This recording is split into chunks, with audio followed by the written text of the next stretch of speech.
Tens of millions of families with Alzheimer's disease and dementia all over the world, including our family. We are Alls in the Fam. I'm Alan Fair. And I'm Polly Fair Noyes.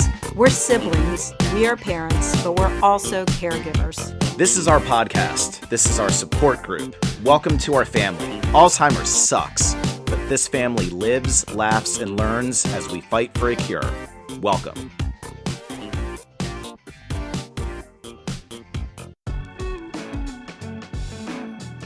Hey, Bonnie. Hey, Tracy. Hey, Alan. Hi, Alan.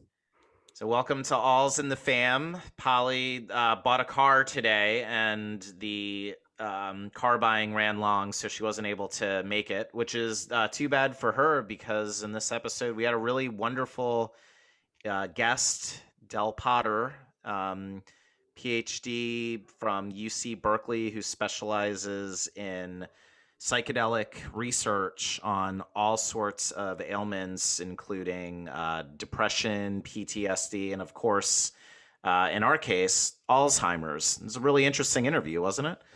It's fascinating, and there's so much more happening in that science field than I ever imagined, even when you sent us the original research, Alan. It's so promising and interesting.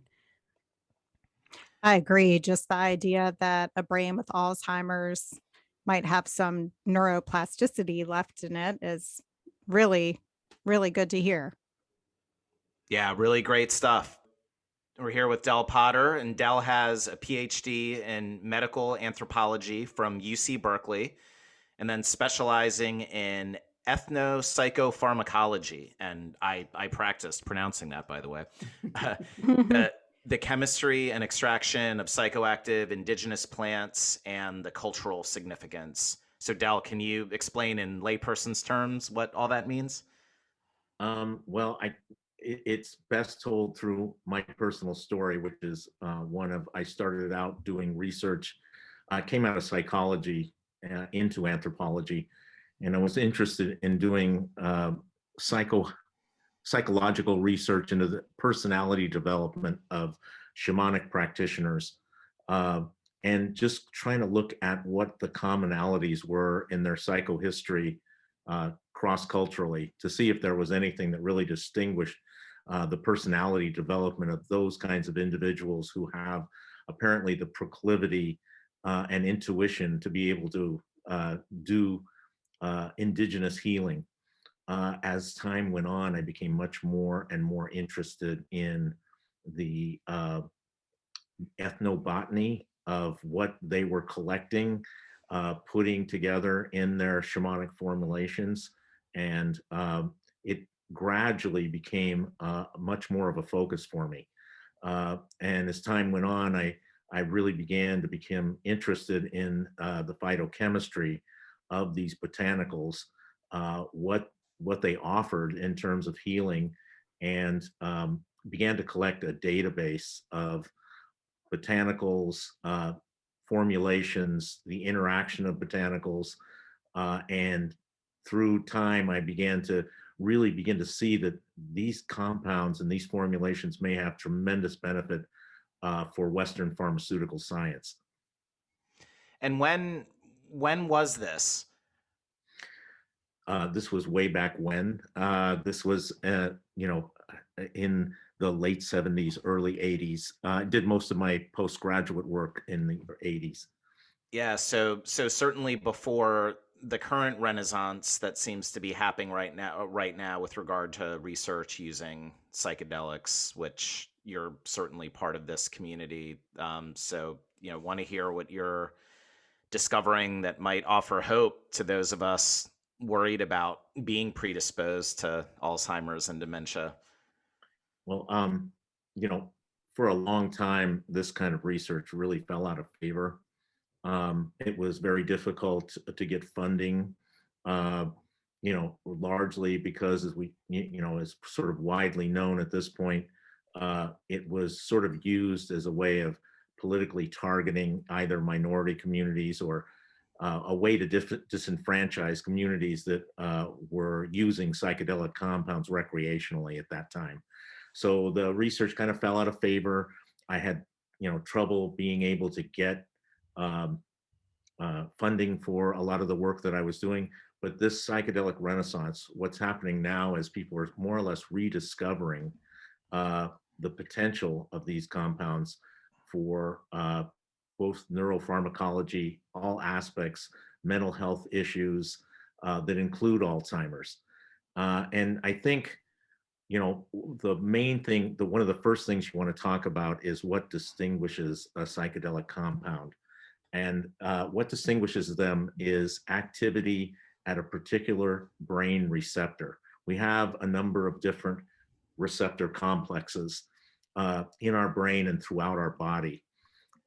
One of which is they're usually described in terms of numbers and letters that describe these complexes. And what distinguishes psychedelic compounds is activity at the 5-HT2A receptor. This receptor has a really significant role in both cognition and in our inflammatory response. And it is through that binding, that effect, that these compounds, almost like a key in a lock, gravitate to these receptor sites, that we begin to see some benefit or potential benefit for Alzheimer's. The 5-HT2A receptor is known again for not only mediating aspects of cognition and learning, but also our response to inflammation. And as we have come to understand, inflammation is a significant part of the pathology of Alzheimer's. So I'm gonna try and break it down in a real simplified way, and you correct me here. Something like the active ingredient in psychedelic mushrooms, psilocybin, is shown to be an anti-inflammatory that can help reduce the type of inflammation that is known to be one of the causes of Alzheimer's. Well, we know, you know, that's what sort of points us in the direction of psychedelics. As it turns out, their pharmacology and mechanism of action has an effect on a number of targets associated with Alzheimer's. So we know that, you know, one of the targets, one of the problems or in the pathology of Alzheimer's is this amyloid protein that accumulates, causing intertubular damage, causing axonal damage, and gradually, over time, cell death. So what's interesting is that besides activity at the 5-HT2A receptor, psychedelics have a broad effect in other areas. And these are really sort of generally referred to in research as neuroplasticity. That neuroplasticity has two forms, one of which is the growth of dendrite cells, and the other is production of, well, let's say there's two aspects. One is the intercellular aspect, and one is the connectivity aspect, both of which are elements of Alzheimer's.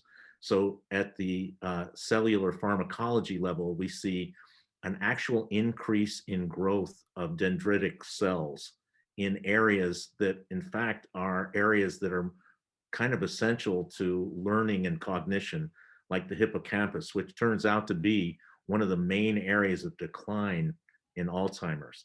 So the way this is expressed is we actually see increased nerve cell growth in these areas.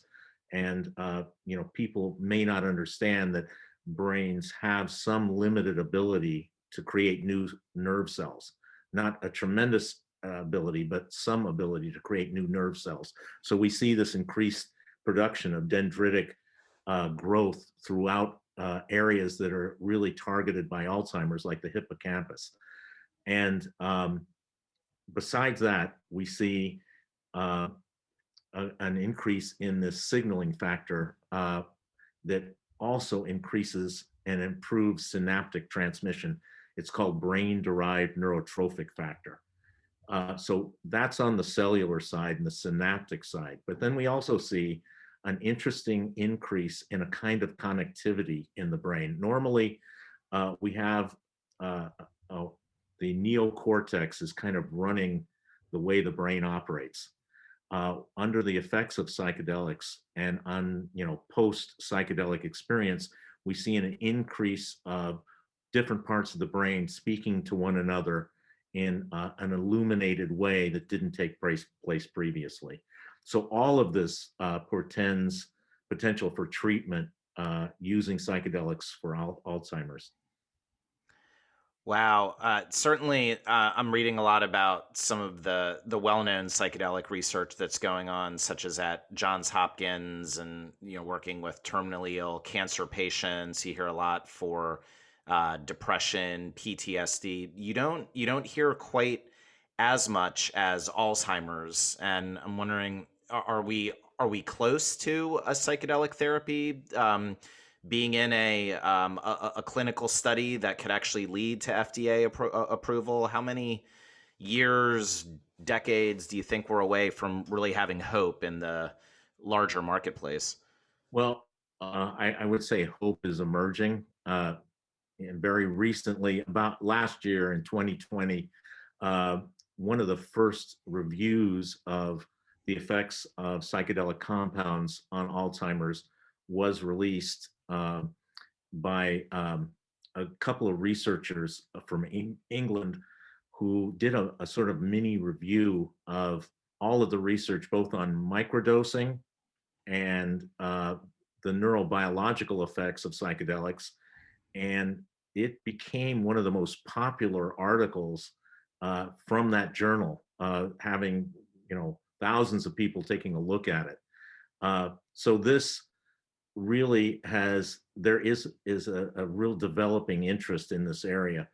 The company Elucis has also started a process of looking at using LSD for treatment of Alzheimer's, and Johns Hopkins is now taking clinical volunteers for a clinical study using psilocybin for the treatment of Alzheimer's. So we're getting close to uh, having some real clinical research on Alzheimer's that sort of directly targets it.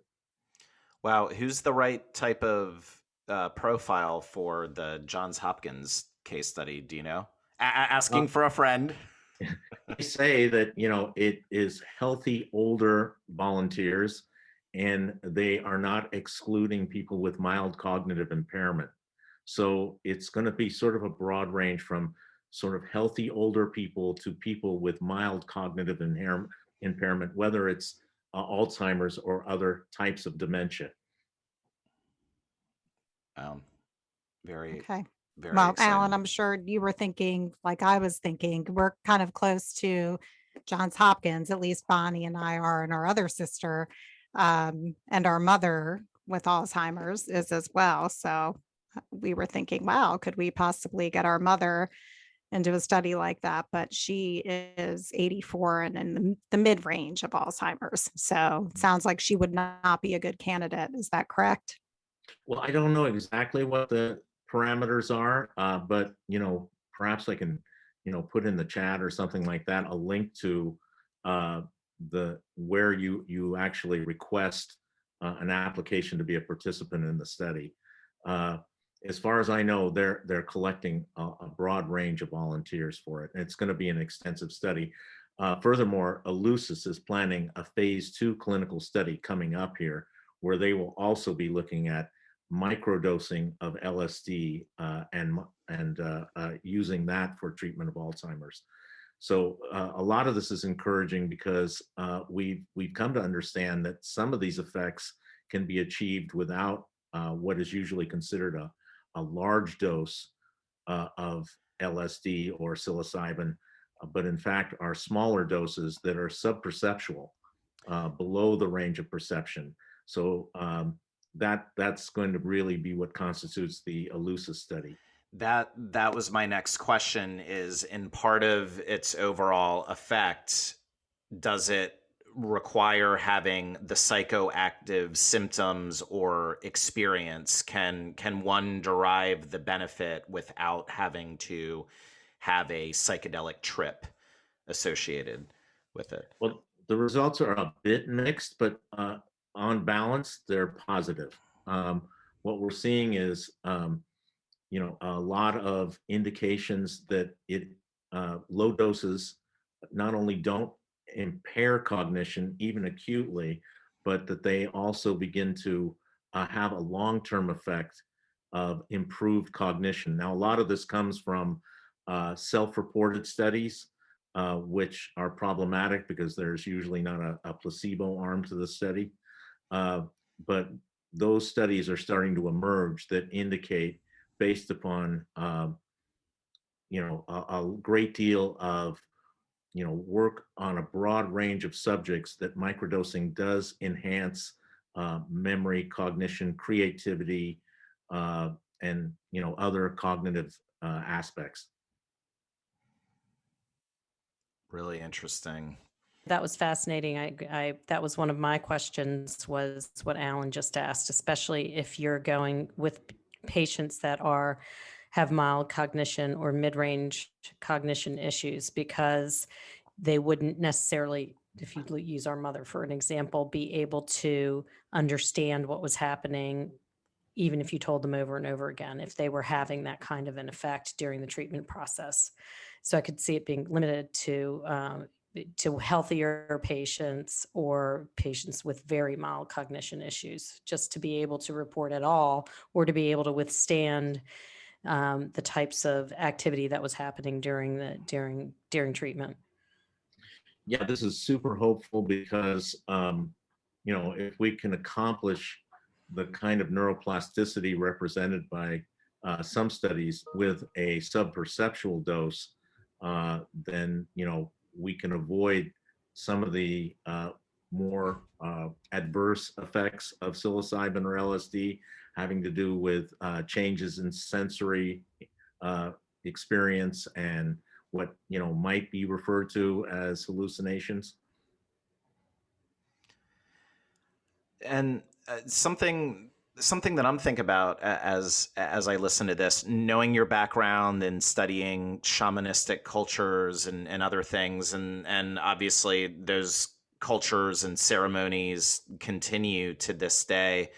Are they experiencing the same spike in mental health issues in Alzheimer's and dementia as we are in Western culture, or is that tradition and sense of ceremony and how they use these drugs keeping some of our Western issues at bay and within their own communities? Well, in general, I would say, just from my experience, yes, but that's more a sort of a subjective, personal anecdote. We don't have any real studies of, of Alzheimer's in indigenous people and psychedelics, but in my experience, we tend to see less types of dementia and Alzheimer's related issues among indigenous people. Now, whether that is a result of their diet or physical activity or the opportunity to use psychedelic drugs for treatment, nobody's really sure. But we tend to see less of it in indigenous groups. Wow. So you're calling in from Oakland. Tell us about the culture that's going on out there right now. It's one of the few cities where psilocybin has been decriminalized, not legalized, but are you seeing, is there anything happening in the local community there that's further proof or examples of the hope that might be for all? Well, I mean, we're at a very early stage here, but I'm a great believer in the democratization of the use of these compounds, just for issues of cognitive liberty, as well as, they have a long history of safe use. And I believed if, rolled out and administered properly, that we'll see very few issues regarding safety. But what we are seeing is Decriminalize Nature, who's been the organization that is most active in Oakland, has been really working with the city council to create not only decriminalization, which should be differentiated from legalization. Right. So there isn't really a commercial industry. What we're just saying is, I think what Oakland is just saying is that we're going to withdraw making this an enforcement priority. So as a result, there's no commercialization, but we're allowing people to use them. So one of the key things I think that is also beneficial is they're allowing for what they're describing, and this is one of the things that Decriminalize Nature push for, is ceremonial, what they describe as ceremonial or group use, where there can be group sessions that are conducted and allowing a number of people to participate. Those types of events are being sort of condoned and put within a legal framework, which makes it basically decriminalized. Suddenly that back garden of yours has a lot more appeal, and we're getting our vaccine soon. Be happy to accept any invitations. Yeah, to absolutely at any point. I've been told that there is sort of an opportunity to freely exchange compounds in Oakland. It's very unsupervised, and as a result, so far there have been no problems at all. Yeah, I wouldn't think so. It's interesting because these medicines are sacred in many non-Western cultures, and this dates back thousands of years. What's the level of concern about big pharma getting this and changing it enough to get a patent, and changing some of these like take this pill and everything's better, versus these ritualistic aspects that brought in community and other aspects to the healing? Well, there certainly can be excesses on the commercialization pharmaceutical side. Recently, we saw the passage of Measure 109 in Oregon, which allows for the distribution. Well, what it allows for is the creation of an advisory commission, which will create a legal framework that will sort of specify the rules that will allow distribution through clinical venues of these compounds. What's disturbing is, in parallel, we see a company really kind of typified by Compass Pathways, where they are trying to patent just about everything to do with the clinical experience of psychedelic compounds. So we see them attempting to patent mood lighting, soft furniture, subdued colors, a really good sound system. And this is after they tried to patent psilocybin synthesis in such a way that it would occupy the field and prevent, nonprofit drug development companies like Usona and Be More, these other nonprofit entities, from producing this medicine inexpensively. Their idea is that the only way that these compounds can be distributed safely is through a pharmaceutical paradigm. Well, all of this is a bit disturbing, but it became even more disturbing when the CEO and co-founder of Compass, George Goldsmith, started reaching out to psychedelic researchers at the Oregon Health and Science University, really in an attempt to kind of drum up concern and mobilize opposition to implementing 109 in Oregon. And, Compass is unequivocal about their opposition to this measure and their intent to keep psilocybin therapy within the FDA medical pharma frame only. I think this is a really disturbing trend. I think what's taking place in Oregon presents a really great opportunity, because we're saying Oregon saying essentially, we're going to distribute these compounds not the way we do cannabis. You're not going to go to a dispensary and just buy them and use them yourself in an unsupervised fashion, but you're going to really take them in the context of psychotherapy and in a clinical setting. But it's going to be available to all adults, not simply those who have medical indications like treatment-resistant depression, and can be used for things like cognitive enhancement or possibly as a regime that protects you and protects your brain from Alzheimer's. So this broader approach I find to be, a better one and more conducive to the sort of the development of the industry and development of different approaches that will, I find the pharmaceutical approach, even though, I work at a pharmaceutical company, overly restrictive. Yeah, so we're sort of seeing the battle play out that might end up with it being fully big pharma. You have to get a prescription under these very strict settings and guidelines, or the same way we might get a tincture from an herbalist or go to the vitamin store. It could be something that could be potentially something we take like a vitamin in our future as a preventative measure. Well, to be clear, you would still take it in a supervised session, and you would be well supervised, but it wouldn't go through a pharmaceutical process. In fact, the Oregon model sort of leapfrogs over the FDA in the sense that these compounds, even though they are Schedule I compounds, will be distributed. But they place them very securely in this clinical delivery model where, you're not going to be just taking them and getting behind the wheel of a car. You're going to be have the opportunity to be in a really nice, relaxed setting with someone who's going to help you. And we find this to be one of the most important parts of the experience is the post-experience integration that takes place. Because it's one thing to have and experience these tremendous insights that these compounds can provide. It's a whole other thing to be able to integrate it into a plan or a program that will allow you to sustain the effects and have them last for a long time.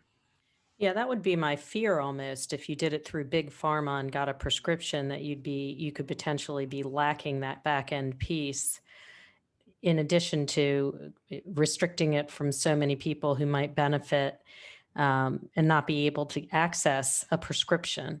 So, I mean, I think what you're talking about, giving it in a broader audience, but still having it be controlled in terms of delivery of the actual the actual medicine, as opposed to just delivery of the prescription, and then you can go pick it up and take it whenever you want.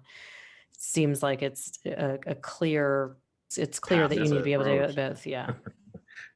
Absolutely. I would agree myself.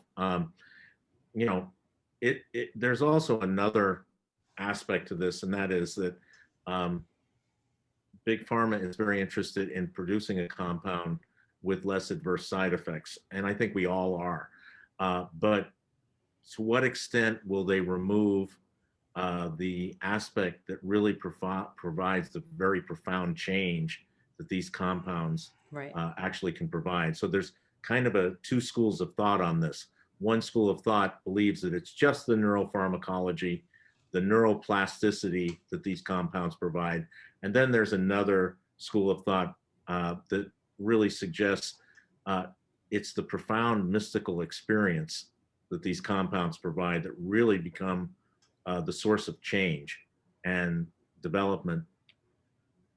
Yeah, you can't cherry pick the aspects of it. You need the psychoactive experience in order to show the full benefit of prevention, or dare I say it, even a cure. Do you ever see, I mean, I'm sure there's a whole host of moral and ethical issues to do studies on people who already have Alzheimer's, but could it within a brain that already has Alzheimer's, could these drugs still have benefit at that phase?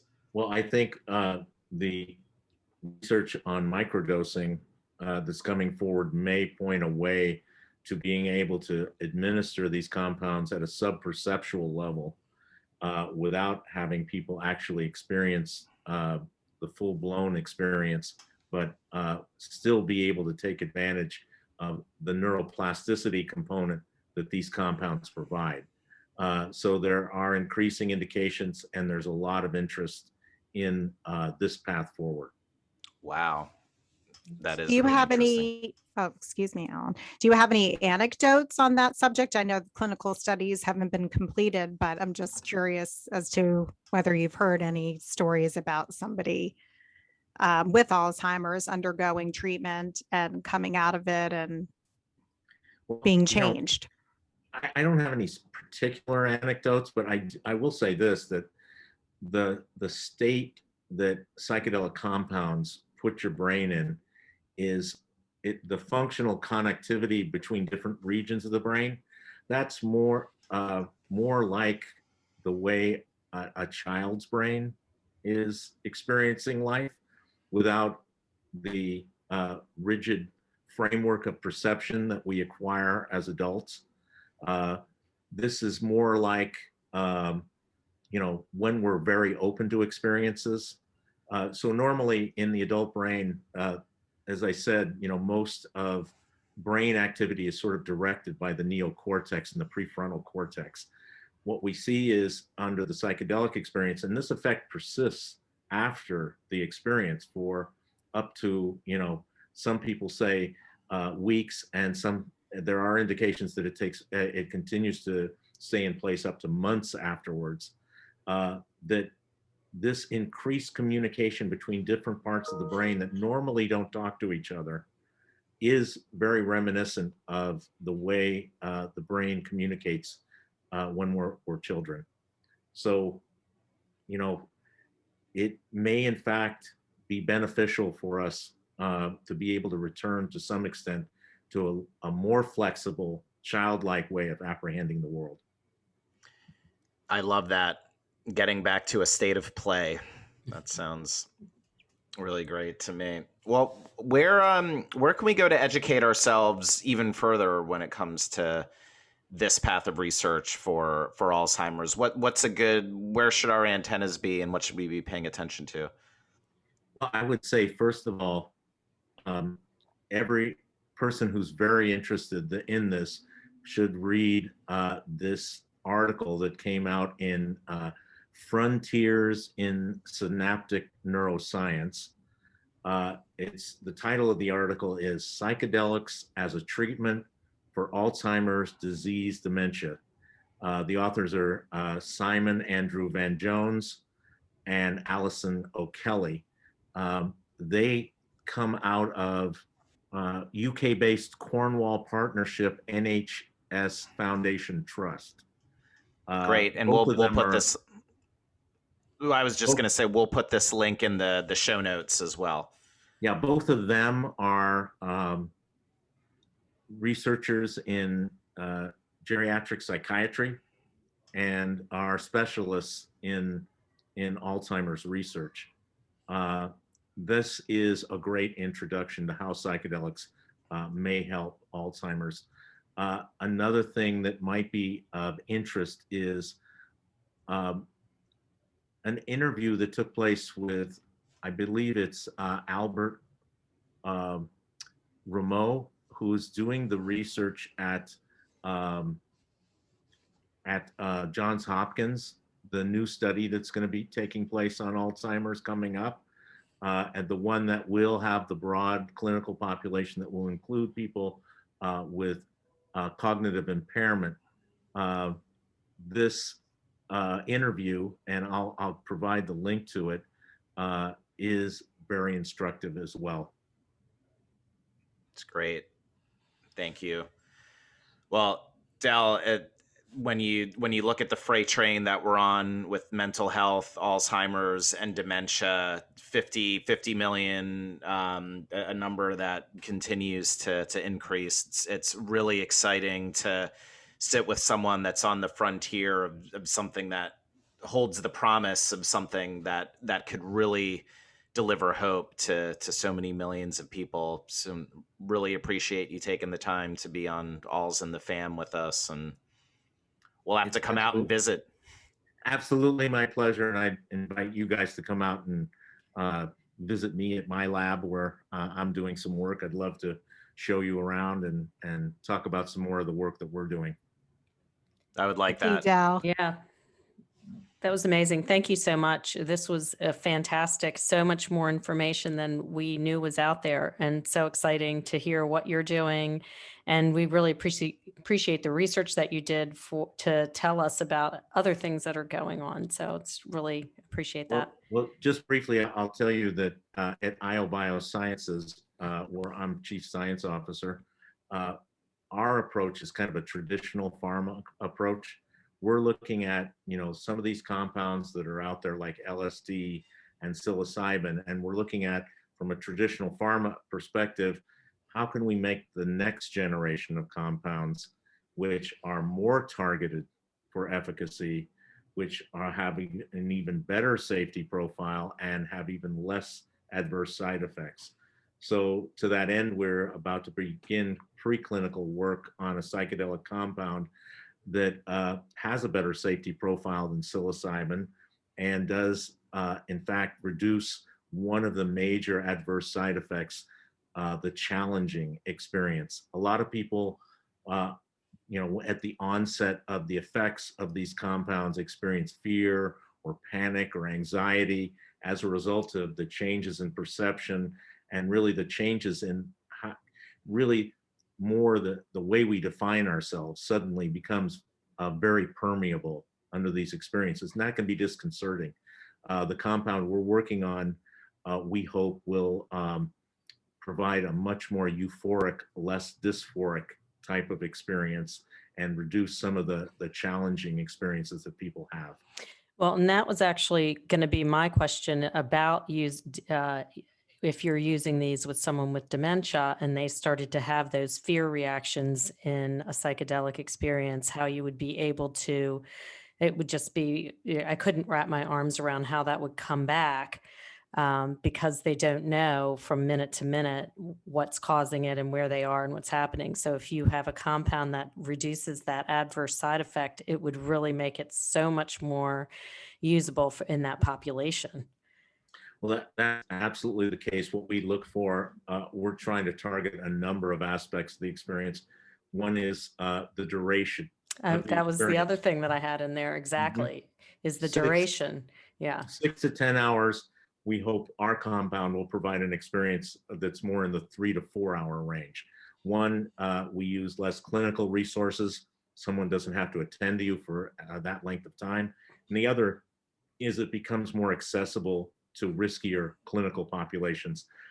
Usually we avoid giving psychedelic compounds to either borderline personality or schizophrenics. And as you would say, it would be extremely disconcerting for an old person who was necessarily beginning the minor stages of either dementia or Alzheimer's. So by limiting the length of the experience, reducing the challenging aspect, we hope to make it more available to riskier populations. That's fantastic. Yeah, I think those are two really critical areas. Del Potter, thank you so much for being on. Great to see you, man. Thanks for listening to All's in the Fam. In the fight against Alzheimer's and dementia, we are all family. Find us at All's in the Fam on Instagram, Twitter, Facebook, YouTube, and on our website, allsinthefampodcast.com. We appreciate you clicking that subscribe button on Apple, Google, Spotify, or whatever your favorite podcast catcher may be. Alzheimer's sucks, but we are in it together. We are All's in the Family. Talk soon.